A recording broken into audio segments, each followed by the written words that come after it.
हे बा खेड्यात अशी पाट्यावर मिरच्या वाटीतात बरं का. म्हणजे मिरचीना काय होतंय, हात असे चालू असले का बाईचा एमय होतो आणि शरीर पण चांगलं राहतं. पाट्यावर चव पण राहते. मिक्सरची मिरची आणि पाट्यावरची मिरची लसणाची खायची चव कोणची, मग मला बोलायचं. चव पाट्यावरच्या मिरचीला लय राहते. लसणाची मिरची कोणती असू द्या, कालवणाची. आमच्या खेड्यात चालू आहे बाजूनी परंपरा. अजून सोनी वाटी ती पाट्यावर. सोने काय कायची मिरची रे? मटण बोल ना. मटणाची ना. हा मटणाची. बा मी नाही खात बर का. सोमा तुला खायचं ना?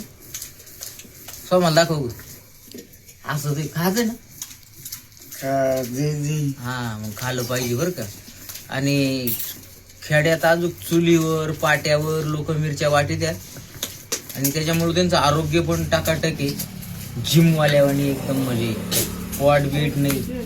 पण मिक्सर मध्ये जर म्हणलं ना बाबा, मिक्सर आणि नवरा बॉक्सर का झालाय असं कुठं होतंय का.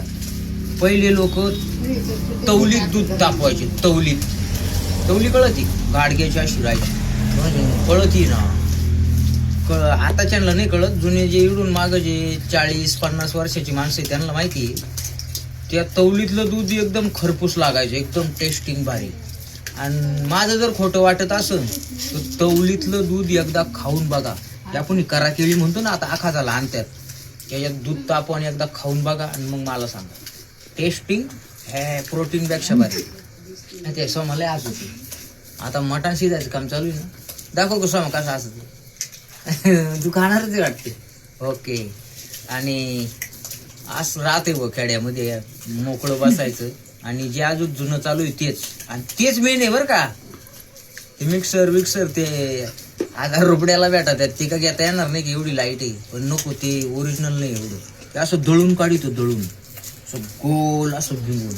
त्याच्यामुळे लोकही भिंगून राहतात. बुद्धी भिंगती सारखं लोक ते भिंगून खाईल ना.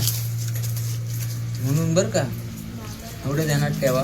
मिक्सर 1000 रुपयाचा आहे. तेवढं आमच्या इकडे शेतकरी डिझेल टाकीतात 10 मोटर मारायला. ते काय महाग नाही घ्यायला, पण नाही घ्यायचं. नॅचरल राहायचं म्हणजे तब्येत चांगली राहते. धन्यवाद.